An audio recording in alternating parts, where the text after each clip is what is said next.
Alors pourquoi est-ce que quand on met le supraconducteur, quand il est refroidi, au-dessus d'un aimant, il va léviter, mais quand on le met dans l'autre sens, il tient à l'envers?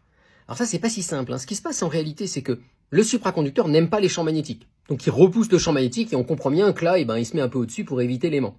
Par contre, quand on se met comme ça, on se dit qu'il devrait être ravi de tomber par terre. En réalité, ce qui se passe, c'est que le supraconducteur essaye pas de repousser tout le champ magnétique en bloc. Dans cette galette noire, il fait un truc intermédiaire, on appelle ça un état mixte. En fait, il va laisser rentrer le champ le long de certaines petites colonnes, un petit peu comme si ce truc-là devenait un gruyère, et qu'il y avait plein de petits trous, dans lesquels le champ arrive à se faufiler et se glisser, et par contre, entre les trous, il est bien repoussé. Et toutes ces petites colonnes vont se mettre un peu n'importe où sur la galette, mais en particulier, elles vont se mettre à chaque endroit où il y aurait un petit défaut. Parce que comme ça, elles servent de bouclier interne, elles protègent le supraconducteur en allant se mettre là où il y a le défaut.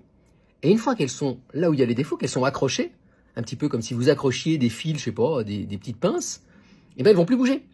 Et donc ça fait qu'elles sont confortables, elles sont accrochées au supraconducteur, et donc si vous remettez l'aimant en dessous et que vous retournez à l'envers, les colonnes maintenant elles sont confortables, elles sont bien accrochées, et elles vont fonctionner un peu comme des ancres de bateau. Elles accrochent le supraconducteur à l'aimant, il peut plus s'en aller. Donc vous voyez, c'est une explication assez subtile en termes de vortex qui font que la galette supraconductrice, elle est accrochée à l'endroit comme à l'envers.